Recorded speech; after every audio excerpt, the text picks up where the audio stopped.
Here's a good list that I've put together, inspired by a couple of others and my own contribution, and I'd like to share this list with you. First, learning the power of purpose. A person who has purpose in their life, they have something to go for, some meaning. One writer described it, for some people it becomes a magnificent obsession. And for you and I, maybe it doesn't need to be that dramatic as a magnificent obsession.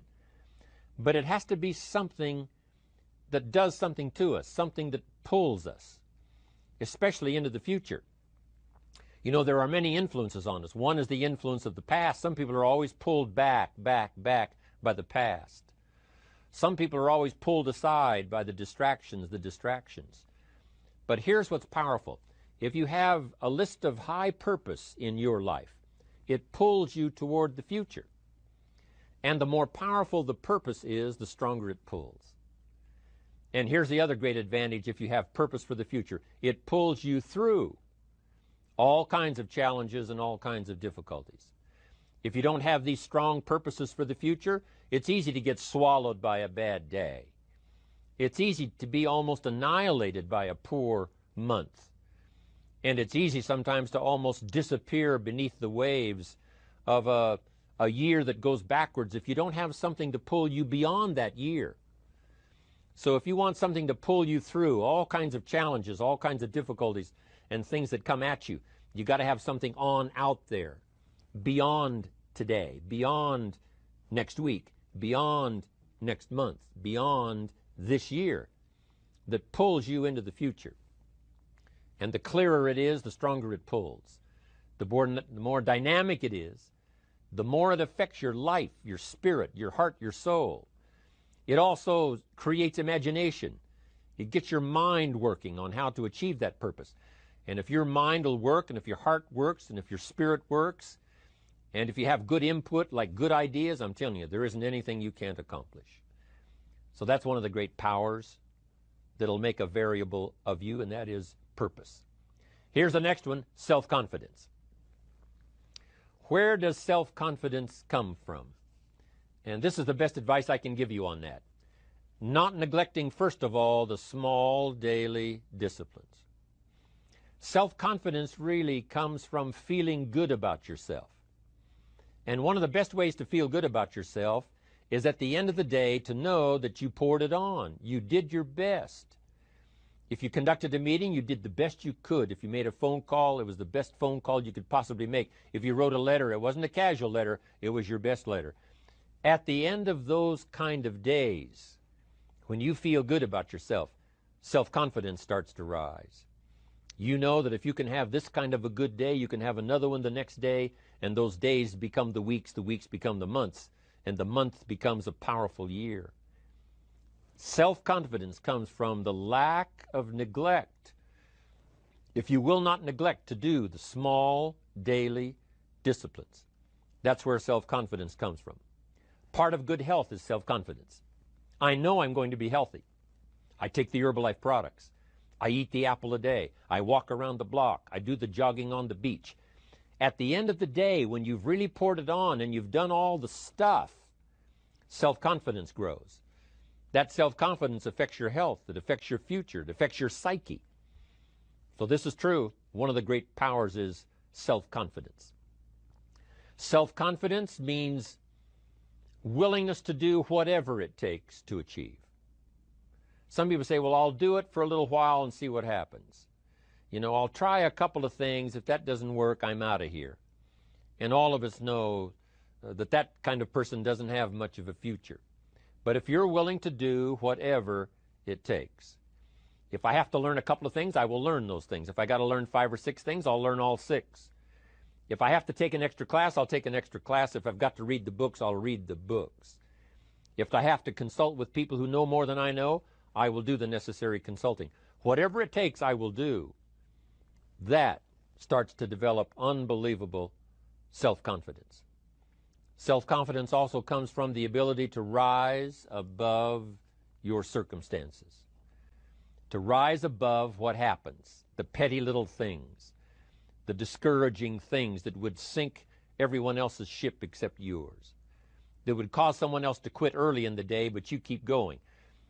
That kind of willingness to overcome all circumstances, whether it's the little challenges or the big challenges. If you're willing to do that, I promise you, this kind of power will work for you, and in you, the variable, it'll make a difference. The third on the list I had was enthusiasm.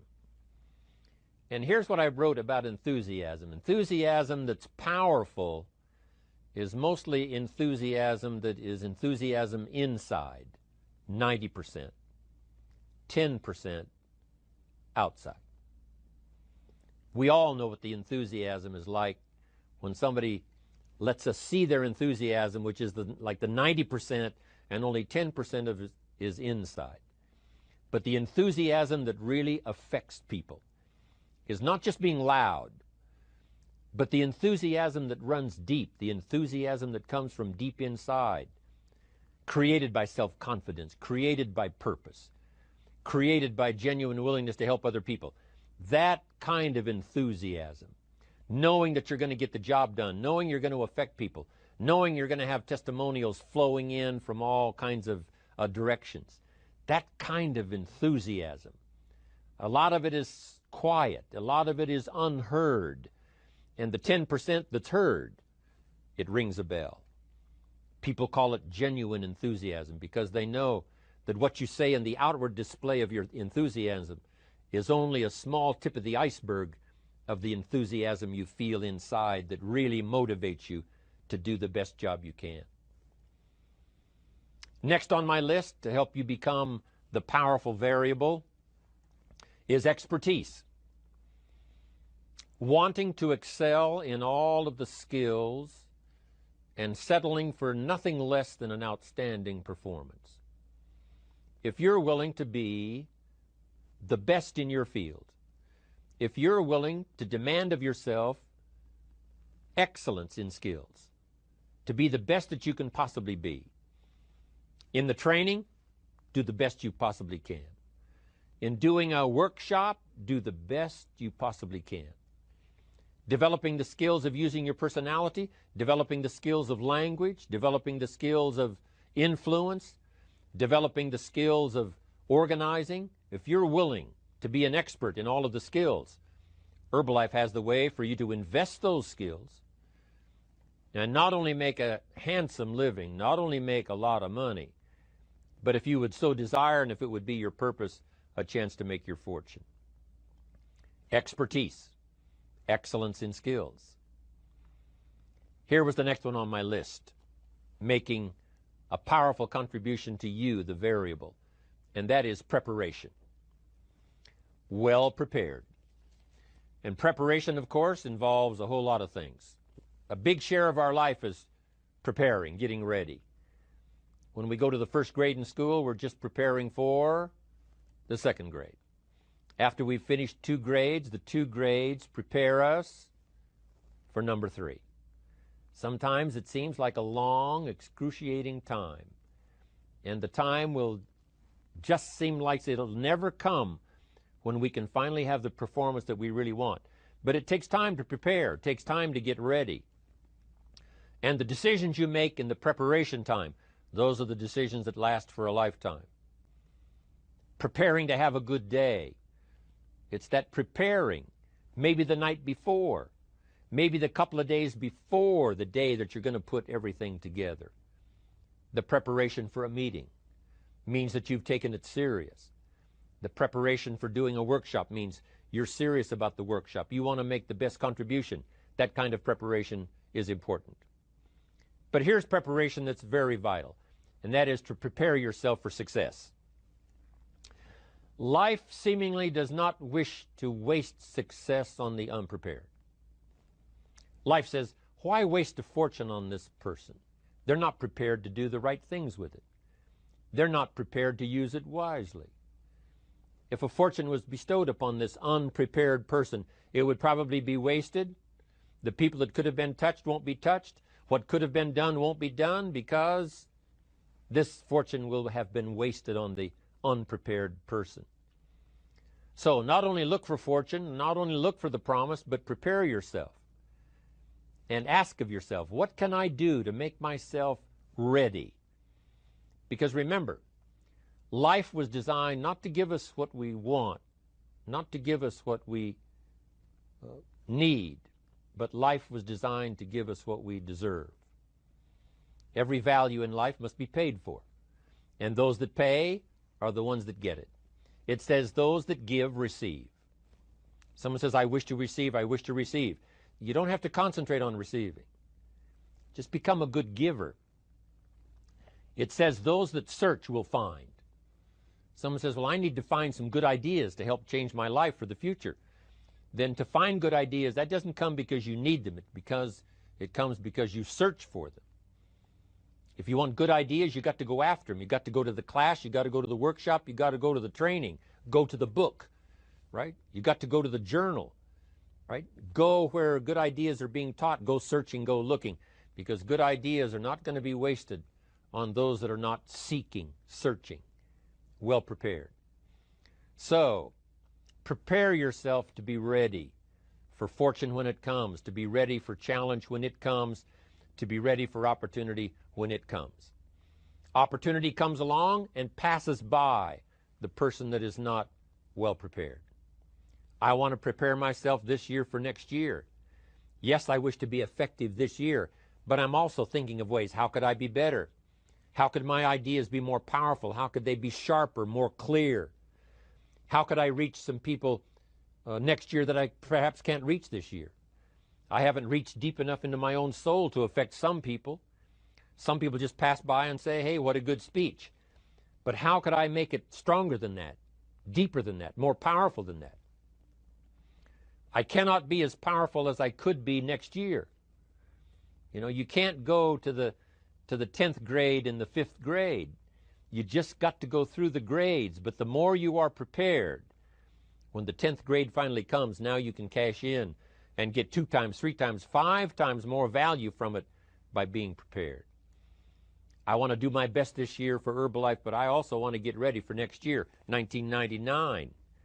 And then when the year 2000 comes, at the turn of the century, I want to be well equipped by language, by instinct, by temperament, by personality, by influence, to really be valuable the year 2000, 2001, 2, 3, 4, 5.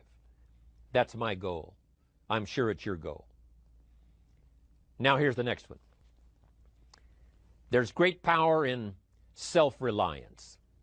Self-reliance means you simply look mostly to yourself. It would be nice if someone just gave you this, gave you this, gave you this. It would be nice if everyone did their job exactly as they're supposed to do it. But here's what you've got to do. Primarily rely on yourself. Primarily say, I'm the person responsible. And I will learn the necessary skills so that I can help people learn their skills. If I need lots of people to do certain things to build my organization, that is what I must have. But I've got to be the final backstop. I've got to be the final one that people can rely on. So that if this is missed and this is missed, I can catch up. I can fill the gap. I can do the job. We have to do it when we conduct meetings. We have to do it when we conduct training. We have to do it when we're in a class of just a few. What someone might have missed, we're there to fill in. Self-reliance. Primarily, we're learning to count on yourself. So that you can do this, never complain and never explain. Here's the next key power, and that's image. There's many parts to image. The image that others see you as, the image you have with other people. And it's very important how other people see you. If they don't see you as a leader, chances are they won't pay attention. If they don't see you as being in control, chances are they won't have the trust. If they don't see you as knowing where you're going, what you want to accomplish, they probably won't follow. But if people can see you, if you have the image of someone that's in charge, in control of your life, your future, your destiny, in control of the situation, if they see that, that kind of image is powerful. It helps to win the day. It attracts other people.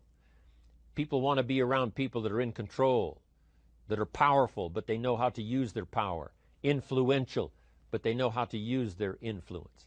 That kind of image is important.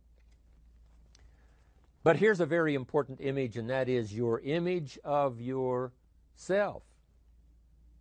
The way you dress, the way you talk, the way you think, your capacity for learning, all of that is an important image that you have of yourself. The image that you have that if it needs to be learned, you could learn it. If there's a book that needs to be mastered, you could master it. If there's a skill that needs to be learned, why couldn't you get busy now and learn that skill? That kind of self-image, that I am continually trying my best to be the best I can. Because one of the most important places you have to look is into the future, yes. You've got to look into the past, yes. You've got to look around, yes. But one of the most important places you have to look is in the mirror. You know, how I appear to other people, that's important. But how I appear to myself is the ultimate importance. That kind of image, to where you'll develop the self-confidence, you'll develop the self-reliance. Now here's another one in my rather short list. The next word is character. Becoming a person of high values, a person of principles, a person of honesty, a person that earns respect. That kind of character. It took character when Mark started to put the marketing system together. How can we have a system that will build in the integrity, that people will know that if this happens, then this will happen. And if this goes wrong, here's the way to fix it. Unless you have the principles and the character and the integrity to put together a viable plan for a wide variety of people, then the system is not going to last very long. And I've been around long enough, and I'm sure you have been around long enough to see a lot of systems that got started, but they failed. And the reason is because they were not constructed with integrity. They were not constructed with character. They were not constructed with doing the right thing. They might have been constructed to take advantage. You know, cash it out as quickly as possible and leave. Mark was involved when others took advantage of him all those years ago before Herbalife. When someone took advantage, didn't have the character, didn't have the principles, and didn't have the character to stay, the character to see it through, the character to do the right thing. So this is important, to develop the character within yourself, that people see you as honest, as fair, willing to do the right thing, willing to be helpful, but always willing to walk the center line, not to pass the line. When we come to an opportunity like Herbalife, especially multi-level network marketing, it is so dynamic, it is so powerful, and it is so possible in fortune making that sometimes people want to speed up the process by cutting the corners, by neglecting to do the right things, you know, to cheat a little here, you know, cross the line just a little bit, because then, you know, it'll grow faster and you can cash in quicker. Not necessary here. Doing Herbalife right will build your fortune longer and stronger than trying to cut the corners and not doing it right. If we'll have the integrity that Mark had when he started it, and keep perpetuating that we will do the right thing by the marketing system, the right thing by a distributor who has a customer and they take care of that customer belongs to that distributor. That kind of integrity in the marketing system, the kind of integrity we have among each other, the kind of character we have to rely on each other, because here's what we cannot do. We cannot do this by ourselves. Mark's got to count on me. I've got to count on Mark. We've got to count on the president's team. The president's team has to count on the chairman's club for advice and counsel. We have to count on the millionaire team, the tabulator team, the world team. We've got to count on the distributor. We've got to count on the distributor giving the right message to the potential customer. We've got to count on the distributor giving wise counsel to the new recruit, teaching them the right way, the Herbalife way, the principled way, the character way. Vitally important. Building and developing your own character. Now here's another one. It's called self-discipline. Self-discipline, all of us have a challenge with that. Because sometimes it's easy, and especially if you're working hard, doing the best you can, it's easy sometimes to let up and let it go. But remember, so many people, especially now that we're as big as we are around the world, are counting on what we do. At home office, they have to be careful. They have to be disciplined. It's easy for the person who ships the product from Herbalife says, oh, well, I'll wait until tomorrow to ship it. And then they go home and sleep like a baby. But the distributor who's waiting for that product doesn't sleep that night, or doesn't sleep when the product doesn't show on time. But if everybody will have the discipline to say, I will do the best job I can. I will make mistakes, of course, because we're all human, but I'll try to remedy those mistakes and do the best job I can. That kind of self-discipline that understands how important your part is in all of the functions that work. Coming to work on the set here, HBN, there's so many people that play a part. And each one of the parts that are played is necessary to put on the broadcast, make it viable, make it real, make it powerful. Any couple of them missing, and it would be a disaster. But all of it put together, and it works like a charm. Each person developing the self-discipline to do their part, do their job. Here's one more, and that is the power of extraordinary performance and demanding of yourself excellent results. This is so important. If you want to live extraordinary, you must do extraordinary. If you want an extraordinary income, you must do extraordinary things. If you want an extraordinary fortune, you must go with the demands of what it takes to have that fortune. Mark has made such a fortune, it's almost beyond comprehension what the numbers really are. But guess what he has the satisfaction of knowing? He earned it all. If he'd have been lax in the performance, Herbalife would not be here these 18 years later. Herbalife would have been a footnote in multi-level history.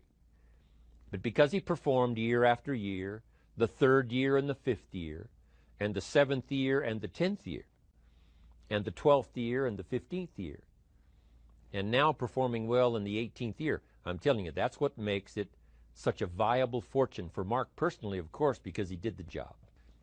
If we would ask of ourselves that kind of performance, and you've got to ask it of yourself. You know, I can't ask it of you. I would try to inspire you. I would try my best to share with you what it might taste like, what it's like to finally make your fortune. It happened for me. But here's what you must do. You must demand it of yourself. Society does not demand that you not have a heart attack. But if you want to escape having a heart attack, you must demand it of yourself. Society doesn't demand that you take Herbalife and improve your health. You have to demand it of yourself. Society doesn't demand that you jog around the block every morning. But if you want good health, you must demand it of yourself. Society doesn't demand that you read a couple of books a week and improve your intelligence and your knowledge. That you must demand of yourself.